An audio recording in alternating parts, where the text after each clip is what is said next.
আওয়ামী লীগকে নিষিদ্ধ করতে বিভিন্ন স্লোগানের মাধ্যমে ঢাকা বিশ্ববিদ্যালয়ের রাজু ভাস্কর্যে বিক্ষোভ কর্মসূচি করেছে ওয়ারিয়র্স অফ জুলাই।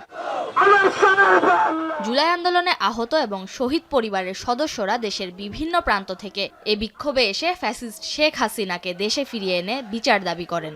আমরা মরে যাইনি, আমরা বেঁচে আছি, আর আমরা বেঁচে থাকা অবস্থায় আমেরিকা এই দেশে পুনর্বাসন করতে দেব না। আমার জায়গা চলে গেছে, যতদিন পর্যন্ত আমার এই বামাত আছে অতদিন পর্যন্ত এই বাংলার মাটিতে এই কুড়িয়া দিনের এই আমেরিকা জামানার এই বাংলার মধ্যে জায়গা হবে না।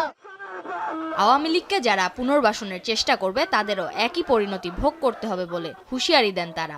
পরিষ্কার ভাষায় বলতে চাই, অতি দ্রুত আপনারা সাবধান হয়ে যান। অনতি বিলম্বে যদি সাবধান না হন, এই জুলাই যোদ্ধারা আপনাদের বিরুদ্ধে আবার জুলাই গঠন করবে। দাবি মানা না হলে আরও কঠোর কর্মসূচির ঘোষণা দেয় ওয়ারিয়র্স অফ জুলাই। তাজফিহা উখরোজ, এখন, ঢাকা।